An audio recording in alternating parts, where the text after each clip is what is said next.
I thank the gentleman for yielding. I thank him for his great leadership as our ranking member on the Ways and Means Committee and for bringing the clarity to our thinking on this important subject that we're dealing with this evening. My colleagues, many of us this morning began the day with Vice President of the United States coming to the Democratic caucus and speaking to us about legislation that passed the Senate last night, 89-8. That is absolutely historic. It was legislation that he helped negotiate working with the Republican and Democratic leaders in the United States Senate. It was a remarkable accomplishment because, as we all know, while we share the same goals, we sometimes have different paths to achieving them. And reconciling our differences was a monumental task, especially with the time growing short. So we appreciate the leadership. We appreciate the leadership of the Vice President. We appreciate the leadership of the Republican and Democratic leaders in the Senate.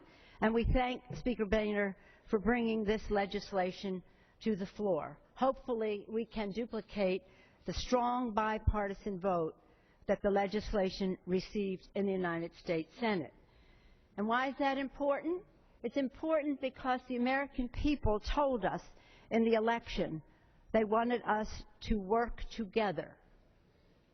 They have their differences too. They understand disagreement. They also understand compromise. And that is what this legislation represents. I listened attentively to the previous speaker who said he was voting for the bill for what was not in it. That's an interesting approach. We can judge all of the legislation that we vote on for what it is in it, or vote against it for what is not in it. But at some point, you strike a balance. You balance the equities. Where do you come out in terms of making a choice? And I hope the choice that the American people will make tonight is to vote. We will reflect the will and heed the call of the American people to work together and follow the lead of the Senate with a strong bipartisan support. What do they want us to do? What are their priorities? They want us to create jobs. They want us to grow the economy.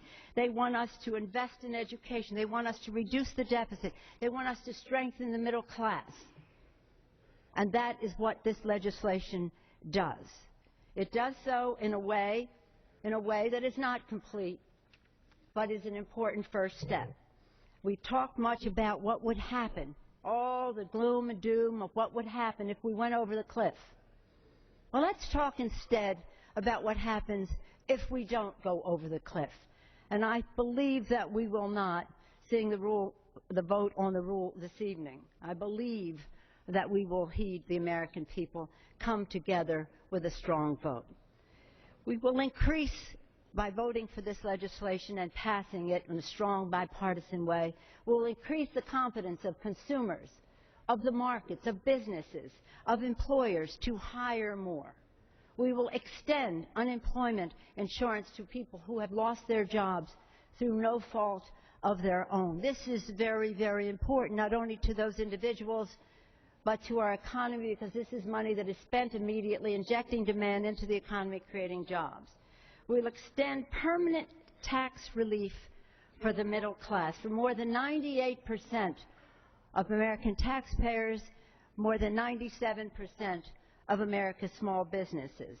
We will support our middle class, strengthen it by supporting child tax credits, credits for higher education, American Opportunity credits, earned income tax credit, and the like. Our distinguished ranking member went through some of the provisions, but it's important to see them in light of what they mean to America's working families. And by doing this, by voting for this agreement, we will demonstrate that we have listened to the American people. We have heeded their call once again to work together in a bipartisan way. I want to salute President Obama. He campaigned on strengthening the middle class. I think all of us probably did, and this is one way for us to fulfill that promise. Yes to all of those who say this doesn't, all the other things that don't happen in the bill. No, I don't know any piece of legislation that I've ever voted for that did everything that I thought it should do. But this is a very, very strong first step as we go into the new year. Let us send a message to the American people that, again, while this bill doesn't accomplish all that we need to do to grow the economy, reduce the deficit, and strengthen the middle class, it is a good way for us to have a happy start to a new year by taking this first step. I hope that as, again, you balance the equities, the pros and cons of this legislation, that you will weigh heavily in favor of the message that it sends to the kitchen tables of America about the respect we have for them, meeting their needs, meeting their challenges, honoring their aspirations.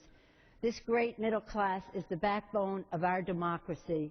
Let us all be very patriotic tonight, support our middle class, support our democracy, vote aye on this strong bipartisan legislation which passed 89-8 in the United States Senate.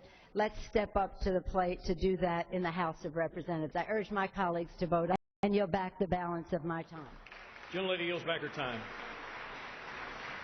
Gentleman from Michigan, Mr. Camp.